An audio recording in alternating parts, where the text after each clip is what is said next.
गया है आज के परिवेश में। बाप का भी भरोसा नहीं है आज के समय में।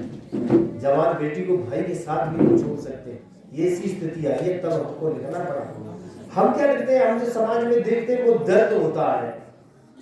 जैसे एक माँ बेटे को जन्म देती है तो जो प्रसव पीड़ा होती है ना बेटे को जन्मते वक्त, हम लोग कभी है हम तपस्या करते हैं। समाज के अंदर जो घटना घटित होती है लोग तमाशा देख करके चले जाते हैं, लेकिन हम कभी लोग जो है जब उस घटना को देखते हैं उससे अंदर से हमें जो दर्द होता है, जो पीड़ा होती है, और वो पीड़ा प्रसव वेदना की तरह से जब हमको व्याकुल कर देती है, तो जैसे माँ बेटे को जन्म देती है वैसे ही कवि एक कविता को जन्म देता है। और जब उसकी कविता जन्म दे देती है, जब कविता पैदा हो जाती है, तब जब उसको जाकर के लगता है कि हमने समाज के लिए, राष्ट्र के लिए कुछ लिखा। आप देखिए जब इस तरह की बेटियों के साथ होता है तो हमने क्या लिखा कि आदम दरिंदा हो गया है आज के परिवेश में, लंकेश जिंदा हो गया है आज के परिवेश में। बहेलियों ने कर लिया अनुबंध बाजों से यहाँ। बहेलिया कौन है? अत्याचारी। बाज कौन है? नेता। आप समझिए 2 महीने बाद बनारस यूनिवर्सिटी में जिस बेटी के साथ बलात्कार करने की कोशिश की गई, सरेआम कॉलेज के कैंपस में उसको नंगा किया गया, उसके फोटो खींचे, उसकी वीडियो बनाई गई, वो 3 दरिंदे 3 महीने बाद पकड़े गए। ये समाज की स्थिति है। तब मैंने कहा कि आदम दरिंदा हो गया है आज के परिवेश में, लंकेश जिंदा हो गया है आज के परिवेश में। तू बहेलियों ने कर लिया अनुबंध बाजों से यहाँ,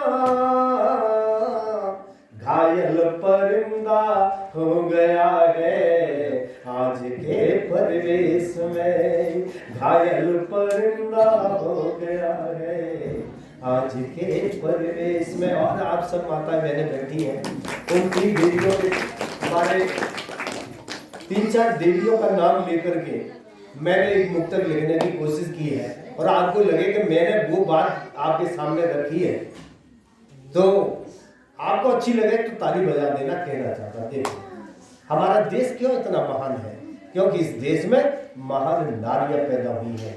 जिस देश में महान नारी शक्ति होगी वो देश ही महान हो सकता है।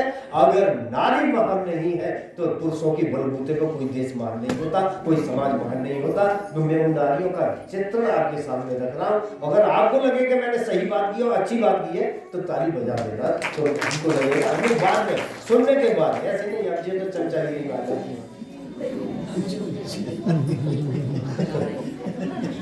अनुसुईया के सम्मुख अनुसुईया को कितने लोग जानते हैं? अनुसुईया जानते हैं? अनुसुईया के बारे में नहीं पता? बहुत कितने लोगों को नहीं मालूम है? अनुसुईया वो सती थी जिसकी परीक्षा लेने के लिए ब्रह्मा विष्णु महेश तीनों देवता गए, और अनुसुईया सती माता से ये कहा कि माँ के सीता, वो अनुसुईया से कहा कि वो बहुत दान करने वाली थी। उन्होंने कहा कि निर्वस्त्र होकर के जब तुम हमें दान दोगी तब हम तुम्हें जो है, तब तुम समझेंगे कि तुम सचमुच में सती हो और हम तुम्हारी परीक्षा लेने आए हैं। तो पता अनुसुईया ने क्या किया? अपने तप के बल पर तीनों देवताओं को, ब्रह्मा विष्णु महेश को बच्चा बना दिया, और जब वे बच्चा बन गए तो माँ की गोद में आए और उसने जो है उनको भोजन कराया। तो तब कहता हूं अनुसुईया के सम्मुख आकर हर की लीला हार गई, और माँ सीता की अग्नि परीक्षा शंकाओं को मार गई।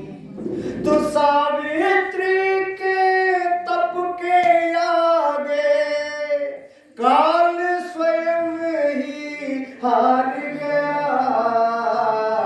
और विष का प्याला पीकर मीरा भव सागर के पार गई। जिसका प्याला पीकर मीरा भव सागर के पार गई। ये प्रभु की कृपा। और अंतिम मुक्तक में एक वो रूप है, पूरा घर रोक रहा है, गांव रोक रहा है, लेकिन हमारे समाज में कुछ ऐसी भी महिलाएं हैं, परसेंटेज भले कम हो, लेकिन उन्होंने अपने चरित्र को, अपने आचरण को गिरवी रख दिया। हमको शर्मिंदा होना पड़ता है, समाज को शर्मिंदा होना पड़ता है। तब हमने एक मुक्तक लिखा, हमने उसे आजादी दी, पढ़ने के लिए भेजा, वो क्या करने लगे कोई पता नहीं, है ना। हमने घर से आजादी दी, हमने उसको स्वतंत्रता दी, काय के लिए? पढ़ने के लिए, आगे बढ़ने के लिए।